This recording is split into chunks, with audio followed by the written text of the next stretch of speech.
ഭരണി നക്ഷത്രത്തെക്കുറിച്ച് പറയുമ്പോൾ ഭരണി നക്ഷത്രത്തിന് ഒരുപാട് നല്ല കാര്യങ്ങൾ, ഞാൻ പൂർവ്വജന്മം മാത്രമാണ് പറയുന്നത്. പ്രധാനമായി ചിന്തിക്കേണ്ട ചില കാര്യങ്ങളുണ്ട്. ആരോഗ്യം ഭരണി നക്ഷത്രക്കാർ ചിന്തിക്കണം. നമസ്കാരം. മനുഷ്യ മനസാക്ഷിയെ ഞെട്ടിക്കുന്ന കാഴ്ചകൾ കണ്ട് മനസ്സ് മടുക്കും, മനസാക്ഷിയെ മടുപ്പിക്കും. നമുക്ക് തന്നെ ജീവിക്കണമെന്ന് തോന്നും. നമ്മുടെ ഹൃദയം വേദനിക്കും, നമ്മുടെ ബോധത്തിൽ മരവിപ്പ് ബാധിക്കും. നെടുമങ്ങാട് കണ്ടില്ലേ, ഒരു കൊച്ചു കുഞ്ഞിനെ അതിദാരുണമായി അതിൻ്റെ 2 പ്ലാസ്റ്റർ ഇട്ട കൈകളിലും അതിൻ്റെ നീളിക്കുന്ന കണ്ണുകളും അതിൻ്റെ പുഞ്ചിരിക്കുന്ന മുഖവും അതിൻ്റെ മനസ്സിൻ്റെ വേദന ഭഗവാൻ മാത്രം, ദൈവം മാത്രം കണ്ടു കാണുള്ളൂ അല്ലേ. ആ കുഞ്ഞിൻ്റെ വേദന നമുക്കൊക്കെ അത് കാണുമ്പോഴുണ്ടാകുന്ന ഹൃദയത്തിൻ്റെ നീറ്റൽ, നമ്മൾ തന്നെ ഒരു മൂർച്ചയുള്ള കത്തിയെടുത്ത് ഹൃദയത്തെ കീറി മുറിച്ചിട്ട് മുളവരച്ച് തേച്ചതുപോലെയാണ്. അത്ര നീറും നമുക്ക് ആ വേദന. ഇവരൊക്കെ മനുഷ്യരാണ്. ഇവരൊക്കെ എന്തൊക്കെയൊക്കെ സൈക്കിക് പേഷ്യൻ്റാണെന്ന് പറഞ്ഞാലും അവരൊരു സ്ത്രീയാണ്. ആ കുഞ്ഞിനെ പ്രസവിച്ച സ്ത്രീ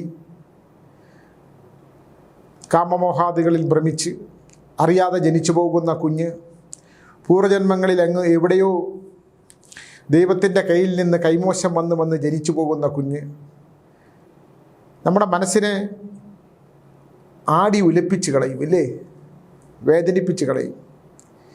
എന്തായാലും അവന് വേണ്ടി വാദിക്കാൻ വരുന്ന വക്കീലന്മാരോടാണ് എനിക്കൊരു അപേക്ഷ. നിങ്ങളിങ്ങനെ നീചന്മാരാകരുത്. അവന് ദൈവം കൊടുക്കുന്ന ശിക്ഷയുണ്ട്. മനുഷ്യൻ്റെ കോടതികളിൽ അവനെ നിരപരാധിയായി വാദിച്ച് അവനൊരു മനോരോഗിയായി ചിത്രീകരിച്ച് അവനെ ഭ്രാന്താശുപത്രിയിലേക്കല്ല വിടേണ്ടത്. നമ്മളെ ഗൾഫ് കൺട്രീസിലൊക്കെ പരസ്യമായിട്ട് കൊണ്ടുവന്ന് കൈകാലുകൾ കെട്ടിയിട്ട് തല വെട്ടിയെരിഞ്ഞ് കളയുന്ന അപ്പോൾ മനസ്സിൽ കിട്ടുന്ന ഒരു ആത്മസംതൃപ്തിയുണ്ട്. ഇത്തരം നീചകൃത്യങ്ങൾ ചെയ്യുന്ന, ക്രൂരകൃത്യങ്ങൾ ചെയ്യുന്ന മൃഗങ്ങൾ പോലും ലജ്ജിച്ച് തലതാഴ്ത്തുന്ന കർമ്മങ്ങൾക്ക് കൊടുക്കേണ്ട ശിക്ഷ അതാണ്. ആ കുഞ്ഞിൻ്റെ കണ്ണുകളിലെ വേദന, ആ കണ്ണുകളിലെ നിഷ്കളങ്കത, അവൻ ആ കണ്ണുകളിലൂടെ ദൈവത്തെ കണ്ടു കാണുമല്ലേ. എന്നിട്ട് അവൻ ദൈവത്തിനോട് ചിലപ്പോൾ ചോദിക്കും, എന്തിനാണ് ദൈവമേ എന്നെ ഈ ഭൂമിയിലേക്ക് സൃഷ്ടിച്ചത്? ഏത് കാമാർത്ഥമായ മനുഷ്യൻ്റെ ശരീരത്തിലൂടെയാണ് ഇവളുടെ ഗർഭപാത്രത്തിലേക്ക് എന്നെ കടത്തിവിട്ടത്? എന്തിനാണ് ഞാൻ ഈ വേദന? കണ്ടില്ല, 2 കൈകളും പ്ലാസ്റ്റർ ഇട്ട് കെട്ടിയിട്ട് അതിൻ്റെ ശരീരത്തിൽ മുറിവുകൾ ഉണ്ടാക്കിയ മനുഷ്യനെ, അവനെ കൊല്ലരുത്. അവൻ ആ കാരാഗൃഹത്തിൽ കിടന്ന് നീറി മരിക്കണം. അത്ര ഹൃദയഭേദകമാണ്. ഞാനിത് പറയാനുള്ള കാരണം, ഇവനെ രക്ഷിക്കാൻ വരുന്ന വക്കീൽ, ആളൂരെന്ന് പറയുന്ന ഒരു മനുഷ്യമൃഗമുണ്ടായിരുന്നു. ആളൂർ എന്ന് പറയുന്ന അയാളെ വിവാഹം പോലും കഴിച്ചിട്ടില്ല. അവസാന കാലത്ത് ആ പെൺകുട്ടിയുടെ പ്രേതാത്മാവത്തിൻ്റെ ഭയത്താൽ എന്നെ കണ്ടിരിക്കുകയും അതിൽ നിന്ന് രക്ഷപ്പെടാനായിട്ട് ഭയവിഹ്വലതയോടുകൂടി ജീവിച്ച രാത്രികളുണ്ടായിരുന്നു. സ്വകാര്യമായി എന്നെ കല്ലൂരിലേക്ക് വിളിച്ചു വരുത്തി എറണാകുളത്ത്. അയാളിത് പറയുമ്പോൾ അയാളുടെ കണ്ണുകളിലെ ഭയം ഞാൻ കണ്ടതാണ്. ഇതുപോലുള്ള ക്രൂരകൃത്യങ്ങൾ ചെയ്യുന്നതിനേക്കാൾ ഭയാനകമാണ് ഈ കറുത്ത കോട്ടിട്ടുകൊണ്ട് ഇതുപോലുള്ളവന്മാരെ രക്ഷിക്കാൻ ശ്രമിക്കുന്ന വക്കീലന്മാർ. ഇവർക്ക് വേണ്ടിയൊന്നും കോടതികളിൽ ഹാജരാകരുത്. നമ്മൾ ഈ സമൂഹത്തോട് ചെയ്യുന്ന ഇവൻ്റെയൊക്കെ പണം ആരെങ്കിലും ഒക്കെ കൊണ്ട് തന്നാൽ നമ്മുടെ കുടുംബത്തോട് ചെയ്യുന്ന, നമുക്ക് ഉള്ളിലെ സന്താനങ്ങൾ, വംശങ്ങൾ, ആ വംശത്തിലെ കുട്ടികൾക്ക് അത് അനുഭവിക്കാൻ പറ്റില്ല. അതുകൊണ്ട് ഇവന് വേണ്ടി കോടതികളിൽ ഹാജരാവാതിരിക്കുക. വക്കീലന്മാർ, നല്ല വക്കീലന്മാർ ഒരുപാടുണ്ട്. സത്യസന്ധമായി കേസ് വാദിക്കുന്ന ഒരുപാട് വക്കീലന്മാരുണ്ട്. ക്ലൈൻറ്റുകളെ പറ്റിക്കുന്ന, വിശ്വസിക്കുന്നവരെ ചതിക്കുന്ന നല്ല വക്കീലന്മാരുണ്ട്. നല്ലവണ്ണം പറ്റിക്കുന്ന, വാദിയുടെയും പ്രതിയിൽ നിന്നും കാശ് മേടിക്കുന്ന, കേസ് നന്നായി നടത്താത്ത, കേസുകളെക്കുറിച്ച് അറിയിക്കാത്ത, കേസുകളെ രഹസ്യമായി സൂക്ഷിക്കുന്ന, കക്ഷികളോട് കള്ളത്തരം പറയുന്ന, കക്ഷികളുടെ ചോദ്യങ്ങൾക്ക് മറുപടി പറയാത്ത, കള്ളത്തരം പറഞ്ഞ് ജീവിക്കുന്ന ഒരു സുന്ദരിയായ പെൺകുട്ടിക്ക് മുമ്പിൽ ഹാജരായാൽ പോലും അവരെ കാണുന്നത് മറ്റൊരു തരത്തിൽ കാണുന്ന വക്കീലന്മാരുണ്ട്. അതേസമയം 99-98% നല്ല വക്കീലന്മാർ അവരുടെ കർമ്മത്തോട് നീതിപൂർവമായിട്ടുള്ള, അവരുടെ സത്യസന്ധമായ കേസുകൾ വാദിക്കുന്ന നല്ല ശതമാനം വക്കീലന്മാരുണ്ട് എന്ന് എനിക്ക് ബോധ്യപ്പെട്ടിട്ടുള്ളത് കണ്ടും 2% വക്കീലന്മാർ ഇതുപോലുള്ള എന്ത് ദുഷ്ടന്മാരുടെ കേസുകളും നീചമായിട്ടുള്ള കാര്യങ്ങളിലൂടെ പണമുണ്ടാക്കാൻ ശ്രമിക്കുന്ന വക്കീലന്മാരെയും നന്നായി മനസ്സിലാക്കിയത് കൊണ്ടും ഒക്കെ ഞാൻ ഈ പറയുന്നതാണ്. ഇവർക്കൊക്കെ ദൈവം കൊടുക്കുന്ന ശിക്ഷ കാലം കൊടുക്കുന്ന ശിക്ഷ, അവരുടെ വംശത്തിന് കൊടുക്കുന്ന ശിക്ഷ, ക്രിമിനൽ വക്കീലന്മാർ വളരെ സൂക്ഷിക്കണം. അവരുടെ വംശത്തിന് ദോഷമുണ്ടാകാത്ത തരത്തിലുള്ള ആദ്യം വരുന്ന കക്ഷി തെറ്റ് ചെയ്തോ ശരി ചെയ്തിട്ടുണ്ടോ എന്ന് ഒക്കെ പരിശോധിച്ചതിന് ശേഷം നമുക്ക് വാദിക്കാൻ പറ്റുന്ന, അതിലെവിടെങ്കിലും സത്യത്തിൻ്റെ കണികയുണ്ടെങ്കിൽ മാത്രമേ ആ കേസ് ഏറ്റെടുത്ത് വിജയിപ്പിക്കാവൂ എന്നാണ് എൻ്റെ മുമ്പിൽ വരുന്ന നിരവധി പേരുടെ വക്കീലന്മാരുടെ കുടുംബത്തിൻ്റെ അനുഭവം വെച്ച് ഞാൻ പറയുന്നത്. അത് കുടുംബത്തെ ബാധിക്കും, കുടുംബദോഷത്തെ നന്നായി ബാധിക്കും, വംശത്തെ നന്നായി ബാധിക്കും, രോഗദുരിതങ്ങളാൽ കഷ്ടപ്പെടും, പണമൊക്കെ നമുക്കുണ്ടാകും.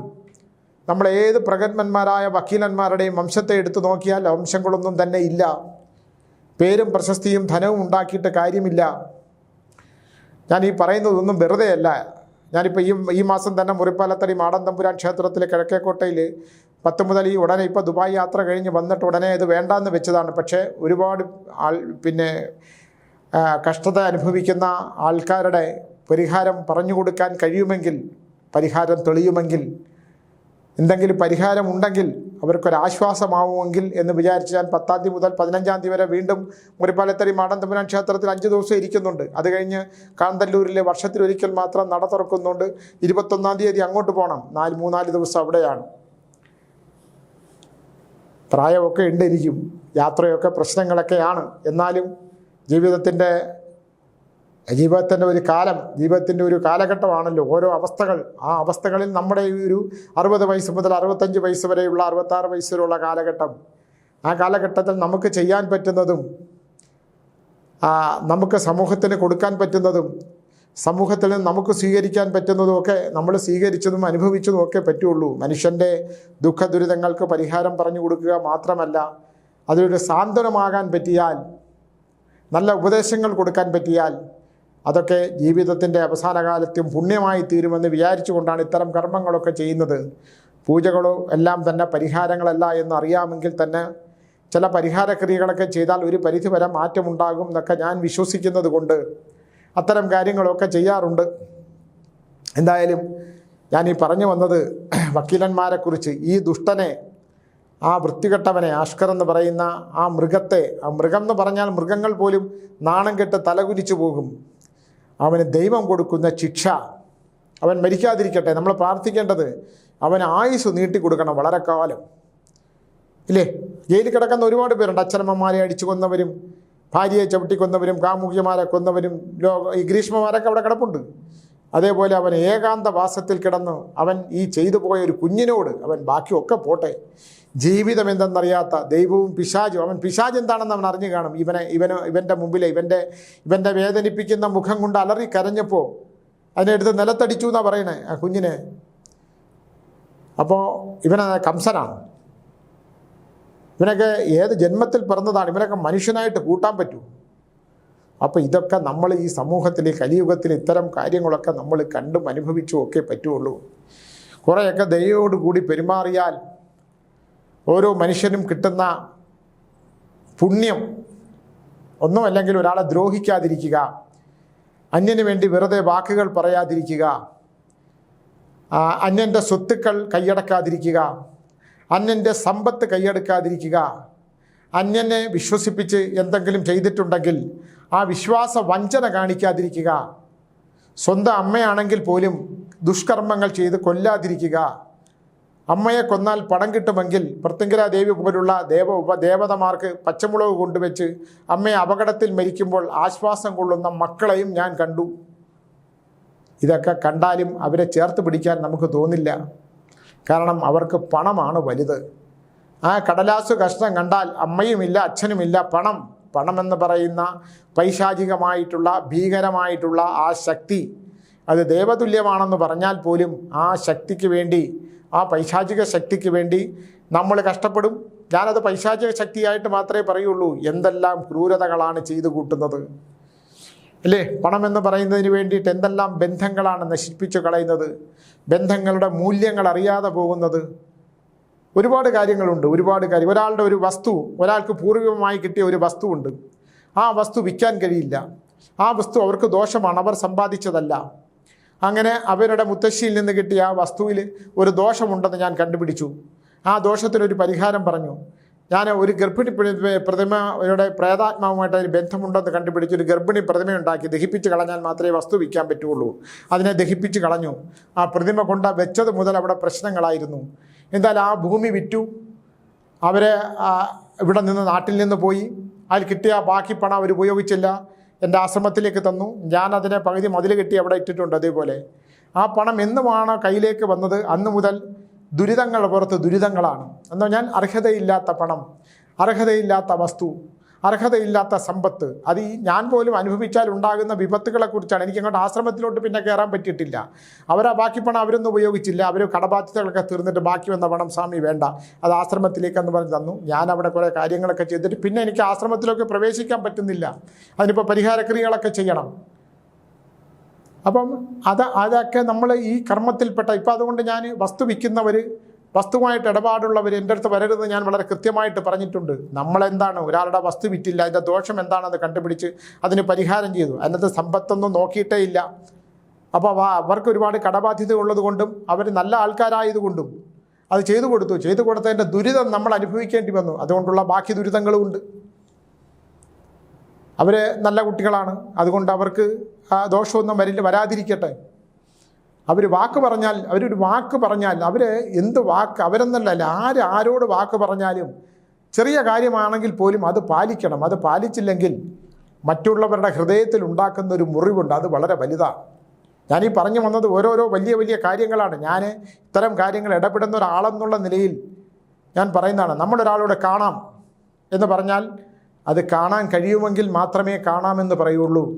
ഞാൻ അദ്ദേഹത്തെ വിളിച്ചോളാം എന്ന് പറഞ്ഞാൽ വിളിക്കാൻ പറ്റുമെങ്കിൽ മാത്രമേ, നിങ്ങളുമായിട്ട് ബന്ധപ്പെട്ടിട്ടുള്ള കാര്യമുണ്ടെങ്കിൽ വിളിക്കാമെന്ന് പറയാമെങ്കിൽ മാത്രമേ നിങ്ങൾ അയാളെ വിളിക്കാവൂ. ഇല്ലെങ്കിൽ അതിങ്ങനെ അന്തരീക്ഷത്തിൽ കിടക്കും. അത് സന്താന പരമ്പരകൾക്ക് നാശമുണ്ടാക്കും വാക്കുകൾ, അല്ലേ? ഒരാളെ വിശ്വസിക്കുന്നു. വിശ്വാസം എന്ന് പറഞ്ഞാൽ വളരെ വലുതാണ്. ആ വിശ്വസിക്കുമ്പോൾ അയാളുടേതല്ലാത്ത പണമെടുത്ത് അനുഭവിക്കാൻ ഒരാൾക്ക് ചതിച്ചാൽ ദൈവങ്ങളുടെ നാമധേയം ഉണ്ടായിട്ട് കാര്യമില്ല.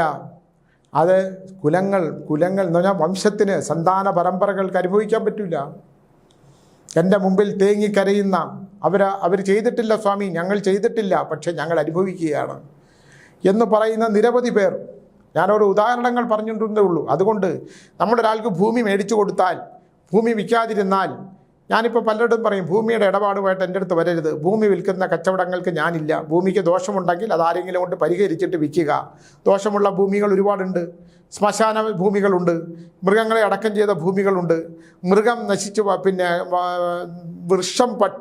വൃക്ഷം സ്വയം നശിച്ച് ഭൂമിയിൽ വീണ് ആ ഭൂമി ശവപ്പറമ്പായതുണ്ട്. വൃക്ഷശാപമുള്ള ഭൂമികളുണ്ട്. ഒരു ഭൂമി വിൽക്കാൻ പറ്റിയില്ലെങ്കിൽ അതിന് ഒരുപാട് കാരണങ്ങളുണ്ട്. ചരിഞ്ഞ ഭൂമി മാത്രമല്ല, കുളമുള്ള ഒരു ജലാംശമുള്ള സ്ഥലം കുഴിക്കണമെങ്കിൽ അവിടുത്തെ ജലവുമായിട്ട് ബന്ധപ്പെട്ട വിഷയങ്ങളുണ്ട്. ഒരുപാട് നമ്മൾ ഈ സ്ഥലവുമായിട്ട് ബന്ധപ്പെട്ട ഒരു സ്ഥലക്കച്ചവടം എന്താണ്, ഈ സ്ഥലക്കച്ചവടം ചെയ്തവരും ഈ ഭൂമി കച്ചവടം, ഈ ഭൂമിയിൽ ബിൽഡിംഗ് വെക്കുന്നവർക്കല്ലേ 2 തലമുറ കഴിയുമ്പോൾ ഉണ്ടാകുന്ന നാശങ്ങളെക്കുറിച്ച് ഞാൻ ഒരു പഠനം നടത്തി.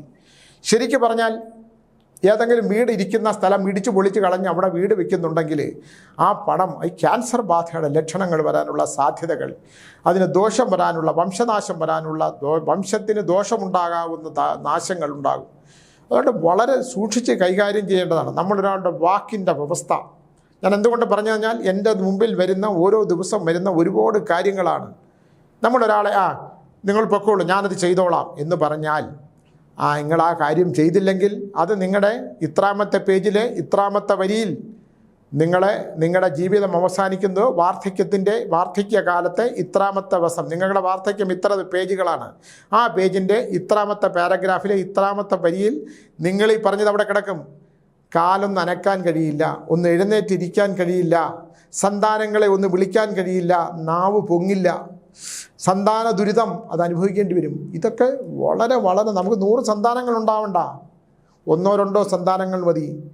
100 പേരുണ്ടായിട്ട് ഗാന്ധാരിക്ക് സംഭവിച്ചെന്താണ്? ഒരു മകനെ കൊണ്ടെങ്കിൽ അനുഭവിക്കാനുള്ള യോഗമുണ്ടായോ? അനുഭവയോഗം വാക്കുകളാൽ ഉണ്ടാകുന്നതാണ്. വാക്കുകൾ സൂക്ഷിച്ചുപയോഗിക്കണം. ചെയ്യാൻ പറയുന്ന കാര്യങ്ങളെ ചെയ്യാവൂ, ചെയ്യാൻ പറ്റുന്നത് മാത്രമേ പറയാവൂ. പറഞ്ഞില്ലെങ്കിൽ ഈ വാർദ്ധക്യ ബുക്ക്, വാർദ്ധക്യ പുരാണം, വാർദ്ധക്യത്തിൻ്റെ ഒരു ബുക്കുണ്ട്. വാർദ്ധക്യം, ശൈശവത്തിൻ്റെ ബുക്കുണ്ട്. ശൈശവം, ബാല്യം, കൗമാരം, യൗവനം, വാർദ്ധക്യം. നമ്മൾ ആ അവസ്ഥകളിൽ നിന്ന് മാറി മരണാവസ്ഥയിലുള്ള വാർദ്ധക്യകാലത്ത് ചെയ്തു പോയ വാക്കുകൾ, ചെയ്തു പോയ കർമ്മങ്ങൾ, ഈ കർമ്മങ്ങളുടെ ഇത്രാമത്തെ പാരഗ്രാഫിൽ ഇത്രാമത്തെ വരിയിൽ നീ ഇന്ന സമയത്ത് ഇന്നാളോട് ഇന്നത് പറഞ്ഞിട്ടുണ്ട്, നീ അത് പൂർത്തീകരിച്ചിട്ടില്ല. നീ അത് പൂർത്തീകരിക്കാത്തതുകൊണ്ട് നിൻ്റെ അടുത്ത കർമ്മം, നീ ആ ജന്മം അവസാനിക്കുന്നതിന് മുമ്പ് നിൻ്റെ ഈ ഒരു ശാരീരികമായ അവശതയ്ക്ക്, നിൻ്റെ ശ്വാസത്തിന് ഗതി തടസ്സമുണ്ടാകുക, നിനക്ക് രോഗദുരിതങ്ങളിൽ ശ്വാസതടസ്സമുണ്ടാകുക, നിൻ്റെ ഉദരത്തിന് രോഗമുണ്ടാകുക, നിൻ്റെ കണ്ടത്തിൽ നിന്ന് ജലാംശം താഴേക്ക് ഇറങ്ങാതിരിക്കുക, നീ ശ്വാസം വിടാൻ കഴിയുക, ഇതെല്ലാം വളരെ പ്രധാനപ്പെട്ടതാണ്. തന്ത്രശാസ്ത്രങ്ങളിൽ, തന്ത്രപുരാണങ്ങളിൽ, ജീവശാസ്ത്രങ്ങളിൽ നിങ്ങൾക്ക് ശാസ്ത്രം വളർന്നു പറയുമ്പോൾ ശാസ്ത്രത്തിന് തിരിച്ചറിയാനും മനസ്സിലാക്കാൻ പറ്റാത്ത തരത്തിലുള്ള നിരവധി കാര്യങ്ങളുള്ള തന്ത്രശാസ്ത്രത്തിൻ്റെ അഗാധമായ വഴികളിലൂടെ ഒരുപാട് സഞ്ചരിക്കുകയും അനുഭവിക്കുകയും ചെയ്ത ആളെന്നുള്ള നിലയിൽ നമ്മൾ ഒരാൾക്കൊരു ഷേക്ക് ഹാൻഡ് കൊടുത്താൽ, അങ്ങനെ ഒരു ഷേക്ക് ഹാൻഡ് അത് കൊടുത്താൽ അത് ഉത്തമത്തിലല്ലെങ്കിൽ, നീ ഗാഠമായിട്ടുള്ള, നീ ഒരാളെ ചതിക്കണം, നിന്നെ ഞാൻ ചതിച്ചിരിക്കും, നിന്നോട് ഞാൻ കാണിക്കുന്നത് കപടതയാണ്, നിന്നെ ഞാൻ വിശ്വസിച്ച് വഞ്ചനം, നിനക്ക് ഞാനൊരു വീട് വെച്ച് തരാമെന്ന് പറഞ്ഞ് നിൻ്റെ നിന്ന് ഞാൻ പണം മേടിച്ചിട്ടുണ്ടെങ്കിൽ,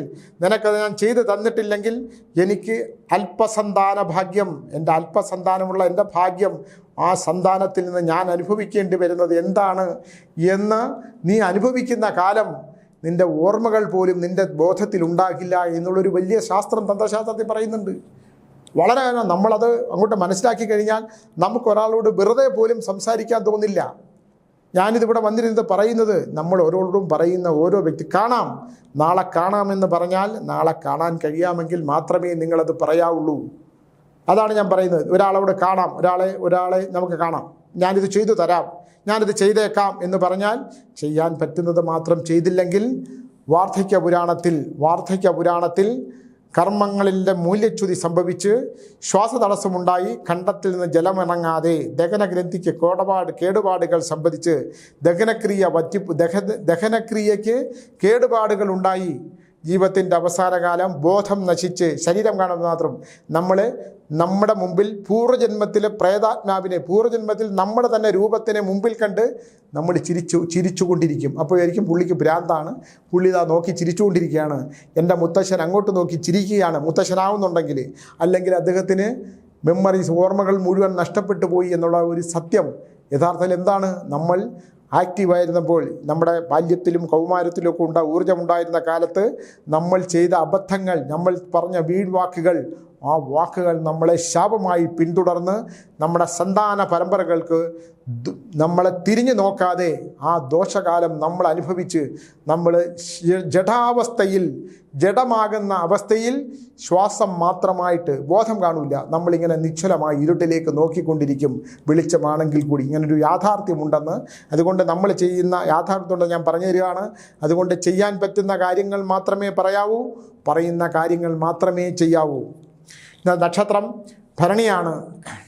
ഭരണി നക്ഷത്രത്തെക്കുറിച്ച് പറയുമ്പോൾ ഭരണി നക്ഷത്രത്തിന് ഒരുപാട് നല്ല കാര്യങ്ങൾ, ഞാൻ പൂർവ്വജന്മം മാത്രമാണ് പറയുന്നത്, ഒരുപാട് നല്ല കാര്യങ്ങളെല്ലാം ഇവിടുത്തെ ജ്യോതിഷ പണ്ഡിതന്മാർ യൂട്യൂബിലൂടെ ഒരുപാട് പറയുന്നുണ്ട്. പക്ഷേ ഭരണി നക്ഷത്രത്തെക്കുറിച്ച് പറയുമ്പോൾ ഉണ്ടാകുന്ന ഒരു കാര്യമുണ്ട്. കല്യാണം കഴിച്ച ഭരണി നക്ഷത്രന്മാരാണെങ്കിൽ, കാമുകിമാരുള്ള വിവാഹം കഴിക്കാൻ നിൽക്കുന്ന ഭരണി നക്ഷത്രമാണെങ്കിൽ സ്ത്രീകളിൽ നിന്ന് ആഘാതമേക്കുന്ന കാലം, സ്ത്രീകൾ വാക്കുകൾ കൊണ്ട് ആഘാതമുണ്ടാക്കും, മനസ്സിന് ആഘാതമുണ്ടാക്കുന്ന കാലം അടുത്ത 30 ദിവസത്തിനുള്ളിൽ ഉണ്ടാകും. ഞാൻ ഒന്നുകൂടെ ഈ ഭരണി നക്ഷത്രമൊക്കെ ഞാൻ ഞാൻ 1-ാം തീയതി മുതൽ ഒന്നുകൂടെ എടുത്തു പൂർവ്വജന്മത്തിൽ. കാരണം ഗ്രഹനിലകൾ മാറി, 2-ാം തീയതി വ്യാഴത്തിന് മാറ്റം ഉണ്ടായി, കർക്കിടക രാശിയിലോട്ട് മാറിയിട്ടുണ്ട്. ഗ്രഹനില പ്രകാരം എല്ലാ ഗ്രഹങ്ങൾക്കും ഒരുപാട് മാറ്റങ്ങളുണ്ട്. ചെറിയ ചെറിയ ദോഷങ്ങളൊന്നും കുറിച്ചൊന്നും ഞാൻ പറയുന്നില്ല. പക്ഷേ പ്രധാനമായി ചിന്തിക്കേണ്ട ചില കാര്യങ്ങളുണ്ട്. ആരോഗ്യം ഭരണി നക്ഷത്രക്കാർ ചിന്തിക്കണം. രക്തത്തിൽ രോഗദുരിതങ്ങളുള്ള വരാതിരിക്കാൻ ശ്രദ്ധിക്കണം. ഉദരത്തിൽ രോഗം വരാതിരിക്കാൻ ശ്രദ്ധിക്കണം. കഴുത്തിന് മുകളിലോട്ട് പറഞ്ഞാൽ പല്ല്, ചെവി, കണ്ണ്, മൂക്ക്, വായ്കൾ ഇതൊക്കെ നിസ്സാരമായി കളയാതിരിക്കുക. വണ്ടിയിൽ യാത്ര ചെയ്യുമ്പോൾ വേറൊരു കാര്യം, എന്തെങ്കിലും ചിന്തിച്ചുകൊണ്ട് വണ്ടിയിൽ യാത്ര ചെയ്യാതിരിക്കുക. വണ്ടികൾക്ക് കേടുപാടുകൾ ഉണ്ടാകാനായിട്ടുള്ള സാധ്യതയുണ്ട്. അശ്വതിയും ഭരണിയും, അശ്വതി നക്ഷത്രത്തെക്കുറിച്ച് ഞാൻ ഇന്നലെ പറയുന്നു. പൂർവ്വജന്മ ദോഷം ഈ മാസം, ഈ വ്യാഴം മാറിക്കഴിഞ്ഞാൽ 3-ാമത്തെ ദിവസം എന്നാണ്. 3-ാമത്തെ ദിവസം മുതൽ ആ ദോഷം ഇങ്ങനെ തുടങ്ങും. അപ്പോൾ ഒരുപാട് നല്ല ഗുണങ്ങളൊക്കെ ഉണ്ട്. നല്ല ഗുണങ്ങളൊക്കെ ഒരുപാട് നമ്മളെ കൂടെ ഉണ്ടെങ്കിലും ഇതുപോലുള്ള ധനപരമായ കൊടുക്കൽ വാങ്ങലുകൾ, കടം കൊടുത്തിട്ടുണ്ടെങ്കിൽ കിട്ടാനുള്ള പ്രശ്നം, ഭരണി നക്ഷത്രക്കാർ സ്ത്രീ പുരുഷ ബന്ധങ്ങളിലെ സൗഹൃദങ്ങൾ സൂക്ഷിക്കേണ്ട കാലം, അതാണ് വളരെ സൂക്ഷിക്കേണ്ടതായിട്ടുള്ള കാലം. മരുന്നുകൾ കഴിക്കുമ്പോൾ മരുന്ന് മാറി കഴിക്കാതിരിക്കാൻ നോക്കണം. കഴിക്കുന്ന മരുന്നുകൾ ലിമിറ്റ് വെച്ചില്ലെങ്കിൽ ശാരീരികമായ അവശതകൾ ഉണ്ടാകാനുള്ള മരുന്നുകൾ അതിവേഗത്തിൽ ശരീരത്തിൽ പിടിക്കുകയും ആ മരുന്നുകൾ രോഗത്തോടൊപ്പം ശരീരത്തിൽ കേടുപാടുകൾ വരുത്തുകയും ചെയ്യുന്നതാണ്. അപ്പോൾ അതുകൊണ്ട് ഇത് മരുന്നിനെ ശ്രദ്ധിക്കേണ്ട സമയം, മരുന്നുകൾ തന്നെ വിഷാംശമാകുന്ന സമയം, മരുന്ന് വിഷമാണ്. അപ്പം മരുന്നുകൾ തന്നെ വിഷാംശമാകുന്ന കാര്യങ്ങളുള്ളത് കൊണ്ട് ഇത്തരം കാര്യങ്ങളൊന്ന് ശ്രദ്ധിക്കുന്നത് നല്ലതാണ്. ഒരുപാട് നല്ല കാര്യങ്ങൾ ഭരണി നക്ഷത്രക്കാർ കൊണ്ട് ഇല്ല എന്നുള്ളതല്ല, ആ നല്ല ദോഷകരം. അപ്പോൾ എൻ്റെ അടുത്ത് പലരും ചോദിച്ചു, സ്വാമി എന്തിനാണ് ദോഷങ്ങൾ മാത്രം പറയുന്നത്? ദോഷങ്ങളാണ് പറയേണ്ടത് അല്ലേ? നിങ്ങൾ കോടീശ്വരനാകുമെന്നും നിങ്ങൾക്ക് ഇതുവരെ ഇല്ലാത്ത വിധത്തിലുള്ള ജോലികൾ കിട്ടുമെന്നും നിങ്ങൾ വിദേശ യാത്ര ചെയ്യുമെന്നും നിങ്ങൾക്ക് എല്ലാ സൗഭാഗ്യങ്ങളും വന്നു ചേരും, ഇതെല്ലാം എല്ലാ ജ്യോതിഷ പണ്ഡിതന്മാർ വളരെ കൃത്യമായിട്ട് എല്ലാത്തിലും പറയുന്നുണ്ട്. പക്ഷേ ഞാൻ പൂർവ്വജന്മം പറയുന്ന ആളാണ്, പൂർവ്വജന്മത്തിലെ ദോഷദുരിതങ്ങൾ പറയുന്ന ആളാണ്. പൂർവ്വജന്മത്തിലെ ദോഷദുരിതങ്ങൾ കൊണ്ട് കെട്ടുകണക്കിന് പണം അടുക്കി വെച്ചാലും പിറ്റേ ദിവസം രാവിലെ അപ്രത്യക്ഷമാകുന്ന ഒരു കാലഘട്ടമാണ് ഈ അശ്വതി ഭരണി നക്ഷത്രക്കാർക്ക്. അശ്വതിക്കും ഭരണിക്കും ഉണ്ട്. അപ്പോൾ ഇതൊക്കെ നല്ല കാലങ്ങളൊക്കെ ഉണ്ടെന്ന്. വ്യാഴം മാറിയിട്ടുണ്ട്, ഗ്രഹങ്ങൾ ഇങ്ങനെ സഞ്ചരിച്ചുകൊണ്ട് വരുവാണ്, ഒരുപാട് മാറ്റങ്ങളൊക്കെ ഉണ്ട കാലമുണ്ട്. കാലുകൾക്ക്, ഈ മുട്ടുകൾക്ക് താഴോട്ട് രോഗാവസ്ഥ, അരയ്ക്ക് താഴോട്ട് രോഗാവസ്ഥ അശ്വതിക്കും ഭരണിക്കും ഉണ്ട്. അപ്പോൾ ഓരോ ദിവസം നോക്കുമ്പോഴാണ്, ഞാൻ ഈ വെളുപ്പിന് 3 മണിക്കാണ് ഈ പൂർവ്വജന്മം നോക്കുന്ന ഒരു സമയം. അപ്പോൾ എല്ലാ നക്ഷത്രങ്ങളും തെളിഞ്ഞെന്ന് വരത്തില്ല, ചിലത് വിട്ടുപോയെന്ന് വരാം, അതുകൊണ്ട് അത് ഇടയ്ക്ക് കയറി പറഞ്ഞു എന്നുള്ളത് വരാം. അതുകൊണ്ട് അത്തരം ദോഷങ്ങൾ വരാതിരിക്കണം. തലയടിച്ച് വീഴാതിരിക്കാൻ നോക്കണം. തലയിൽ ഭാരം പെട്ടെന്ന് ഉണ്ടാകുന്ന, തലയ്ക്കൊരു ഭാരമുണ്ടാകുന്ന സംഘർഷങ്ങൾ താങ്ങാൻ പറ്റുന്ന ഡിപ്രഷനൊക്കെ മരുന്ന് കഴിക്കാനുള്ള സാധ്യത ഉണ്ടെങ്കിൽ അശ്വതി ഭരണി നക്ഷത്രക്കാർ ഒന്ന് ശ്രദ്ധിക്കണം. ഡിപ്രഷന് മരുന്ന് കഴിക്കുന്നുണ്ടെങ്കിൽ മനസ്സിൻ്റെ ആഘാതം താങ്ങാൻ പറ്റുന്ന ചില കാര്യങ്ങൾ വന്നേക്കാം. വെള്ള വസ്ത്രങ്ങൾ തൽക്കാലം ധരിക്കരുത്. 30 ദിവസത്തേക്ക് വെള്ള വസ്ത്രങ്ങൾ ധരിക്കാതിരിക്കണം. വെള്ള വസ്ത്രം ഇന്ന് വിചാരിച്ച് ഇപ്പം നേഴ്സായിട്ട് ജീവിക്കുന്ന, നേഴ്സായിട്ട് ജോലി ചെയ്യുന്ന ഒരാൾ ഭരണി നക്ഷത്രമാണെങ്കിൽ വെള്ള വസ്ത്രം ധരിക്കുന്നതുകൊണ്ട് ദോഷമൊന്നുമില്ല. പിന്നെ അഗ്നി കത്തിക്കുമ്പോൾ, വീട്ടിൽ വിളക്ക് കത്തിക്കുമ്പോൾ ഒന്ന് സൂക്ഷിക്കണം. സാമ്പ്രാണിത്തിരി കത്തിക്കുമ്പോൾ സൂക്ഷിക്കണം. അടുക്കളയിൽ പിന്നെ അഗ്നി കത്തിക്കുമ്പോഴും സൂക്ഷിക്കണം. സൂക്ഷിച്ചില്ലെങ്കിൽ അഗ്നിബാധ ഉണ്ടാകാനുള്ള സാധ്യത ഉള്ളതുകൊണ്ട് അത്തരം കാര്യങ്ങളൊക്കെ ഒന്ന് ശ്രദ്ധിക്കണം. ഭരണി നക്ഷത്രക്കാർക്ക്, അശ്വതിയും ഭരണി നക്ഷത്രക്കാർക്കെല്ലാം മാറ്റങ്ങളും നല്ലതും ഒരുപാട് ഗുണങ്ങളും ഒക്കെ ഉണ്ടാകുന്ന കാലഘട്ടത്തിലോടൊപ്പം ശ്രദ്ധിക്കേണ്ടത് മാത്രം പൂർവ്വജന്മ ദോഷ ദുരിതങ്ങളെക്കുറിച്ച് മാത്രമേ ഞാൻ പറയുന്നുള്ളൂ എന്ന് വിചാരിച്ച് എല്ലാവരും സ്വാമി എന്നെ വിളിച്ചിട്ട്, സ്വാമി എനിക്ക് ജ്യോതിഷ പണ്ഡിതൻ പറഞ്ഞു നല്ല കാലമാണ്, സ്വാമി മാത്രമാണ് ഇങ്ങനെ ദോഷം പറയുന്നതെന്ന് നിങ്ങൾ വിചാരിക്കേണ്ട. ഞാൻ പൂർവ്വജന്മം പറയുന്നതാണ്. പൂർവ്വജന്മത്തിലെ ഗ്രഹങ്ങൾ അത് കറക്റ്റായിട്ട് നമ്മുടെ ജനന സമയമെടുത്ത് ആ ജനിച്ച് ഗ്രഹനിലയുടെ പൊസിഷൻ നോക്കി അതിന് പരിഹാരക്രിയകൾ എന്തെങ്കിലും ഉണ്ടെങ്കിൽ ജ്യോതിഷ പണ്ഡിതന്മാരോട് കാണിച്ചാൽ, എൻ്റെ അടുത്താണെങ്കിൽ മുറിപ്പാലത്തെ മാടൻ തമ്പുരാൻ ക്ഷേത്രത്തിൽ ശ്യാമുണ്ട്, അദ്ദേഹം വളരെ കൃത്യമായിട്ട് ചെയ്യേണ്ട പരിഹാരങ്ങളെക്കുറിച്ച് പറഞ്ഞു തരും. അതുകൊണ്ട് ഈ മാസം 10-ാം തീയതി മുതൽ 15-ാം തീയതി വരെ മാടൻ തമ്പുരാൻ ക്ഷേത്രത്തിലുണ്ട്. വരുന്നവർക്ക് അവിടെ വരാം, വിളിച്ച് ബുക്ക് ചെയ്യാം. ആൾ തികഞ്ഞിട്ടുണ്ടെങ്കിൽ ഇനി എപ്പോഴാണെന്നുള്ളത് എനിക്ക് അറിയാൻ വയ്യ. എന്തായാലും എല്ലാ നക്ഷത്രക്കാർക്കും നല്ലതുണ്ടാകുന്നതിനോടൊപ്പം ദോഷകാര്യങ്ങളെ ഞാൻ ചില സൂചനകൾ തരികയാണ്. എല്ലാ കാര്യങ്ങൾക്കും ദൈവാഹിതമായിട്ടുള്ള അനുഗ്രഹങ്ങളുണ്ട്. ഭരണി നക്ഷത്രക്കാർ സുബ്രഹ്മണ്യ ഭജനം നടത്തുന്നത് നല്ലതാണ്. ഓം ശരവണ ഭവായ നമഃ, ഓം മജൽ ഭുവേ നമ എന്ന് ജപിക്കുന്നത് നമഃ, ഓം മജൽ ഭുവേ നമഃ, മജൽ ഭുവേ, ഓം മം മജൽ ഭുവേ നമ, ഓം മം മജൽ ഭുവേ നമ ജപിച്ചാൽ നമുക്ക് ഒരുപാട് ഓർമ്മക്കുറവിന് വ്യത്യാസം ഉണ്ടാകും. സുബ്രഹ്മണ്യ ക്ഷേത്രത്തിൽ എന്തെങ്കിലുമൊക്കെ വഴിപാടുകൾ നടത്തുക, അതൊക്കെ ചെയ്തു കഴിഞ്ഞാൽ സുബ്രഹ്മണ്യ ക്ഷേത്രത്തിൽ സുബ്രഹ്മണ്യനെ ഭജിക്കുകയും വഴിപാടുകൾ നടത്തുകയും ചെയ്താൽ ഒരുപാട് മാറ്റങ്ങൾ ഉണ്ടാകും. എന്തായാലും ഒരു നല്ല കാര്യം, ഈ വ്യാഴത്തിൻ്റെ അനുകൂലമായിട്ടുള്ളൊരു സ്ഥിതി ഉണ്ടാകട്ടെ. മനുഷ്യൻ്റെ ചുറ്റും നല്ലതൊന്നുമല്ല നടക്കുന്നത്. ദുരിതപൂർണമായ ഒരു കാലഘട്ടത്തിൽ കലിയുഗത്തിലൂടെയാണ് നമ്മൾ നടന്നു പോകുന്നത്. സന്തോഷിക്കാൻ നമ്മൾ കോമഡി സിനിമ കണ്ടാലേ പറ്റൂ, അല്ലാതെ ജീവിതത്തിലെ സന്തോഷങ്ങളൊക്കെ വളരെ കുറവാണ് എന്നാണ് എൻ്റെ ഒരു പക്ഷം. എന്തായാലും സുബ്രഹ്മണ്യ ഭജന നടത്തിക്കൊണ്ട് അശ്വതി ഭരണി നക്ഷത്രക്കാർക്ക് മുമ്പിലോട്ട് പോകാം.